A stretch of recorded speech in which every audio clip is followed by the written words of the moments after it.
All right, I will start in three, two, one. Hi, my name is Cheng Eu. In light of this pandemic, students have been deprived of the benefits of in-person classes and on-campus services, but they have yet to be given an appropriate refund or at least a reduction in tuition fees. As students, we demand some sort of compensation by MCKL to alleviate our financial burden. Now, I've recently done a survey and 90% of you actually agreed with that statement. But that is not what I'm going to be talking about today. Instead, I will tell you why offering a rebate on tuition fees specifically for all MCKL students is not feasible. Many students around the world are demanding a rebate on tuition fees, even to an extent of lawsuits. But here is why MCKL students do not need such a discount, as the financial impact of just a mere reduction in fees would be detrimental to the college. Now you might ask me, Cheng Eu, why should I care about the college? Well, first of all, it involves money that you have invested for your own education. And if the college closes down, touch wood, the future for you and I might or might not be affected. During tough times like these, it is imperative for us to unite to ease the burden for everyone, and that includes your college. Now, I have managed to interview a kind lady from the financial department. Her name is Miss Christie. To help me gain further insight into MCKL's financial standpoint, MCKL's revenue, and the government's role in this pandemic. First of all, MCKL's financial plans are messed up due to this pandemic. Just like everyone else, the college is suffering financially. With the current economic climate the world is facing, no one knows how long this will last and will still remain as a mystery. These days, fighting for a job is difficult. Malaysia's unemployment rate is at an all-time high. COVID-19 has struck various sectors of the economy.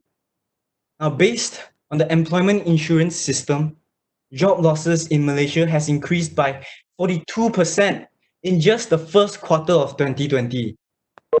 Meanwhile, the unemployment rate in Malaysia is forecast to hit 4% in 2020 alone. Now, to show you how significant that amount is, we can look at this chart. In March 2020, it is sitting at 3.9%. In contrast, it's 3.2% in January. If fees were to be reduced in MCKL, management might have to lay off some staff, and this will further deteriorate the country's unemployment rate. Now, let me ask you, what if someone so dear to you, like Miss Esther, your favorite lecturer, what if she loses her job? You wouldn't want that to happen now, would you? I mean, look at her. So cheerful, so loving. I wouldn't want to see her go. But anyway, back to topic. You might argue that MCKL has cut down on a lot of utility expenses. That is true. However, there were many improvised purchases being made. And these purchases were expensive, but extremely mandatory for the college to cope with the sudden change of environment. Unfortunately, the college cannot disclose to me what the purchases were. In terms of electricity bills, Tenaga Nasional Berhad has offered a 2% discount on electrical bills for all commercial enterprises, which includes MCKL. But 2% is not a lot, my friends. If the monthly electrical bill for MCKL is 200 ringgit per month, 2% of that amount is just 400 ringgit. A savings of 400 ringgit can't possibly impact a medium-sized college like MCKL, right?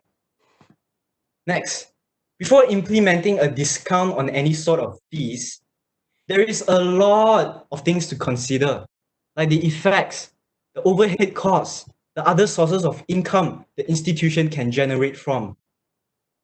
Another important thing to consider is the welfare of lecturers, administrators, and so on. According to Miss Christie of the financial department, she stated that whatever the college has earned prior to the pandemic is just enough to sustain for this period.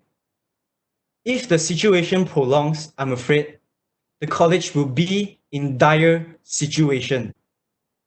Next, the college does not have a wide variety of avenue to earn profits.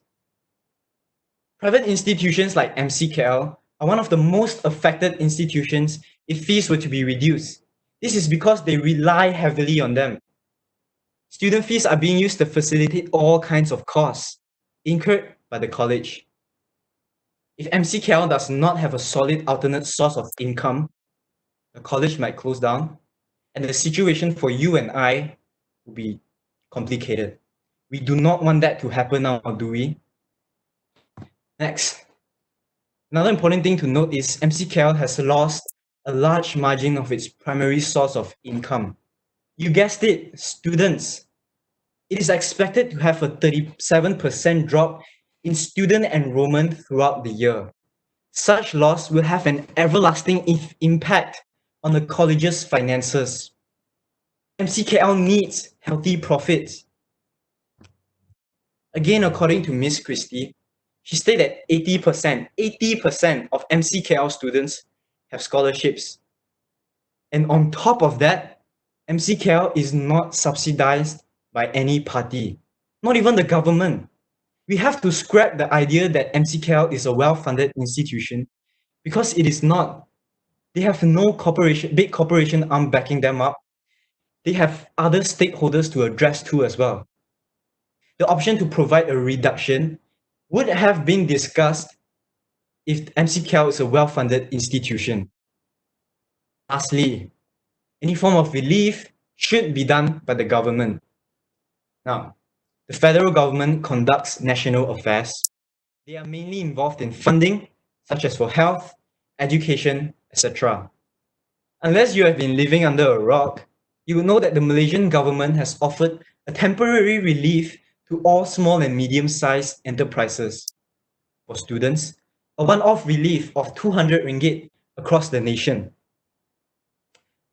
Each program in MCKL has different fee packages.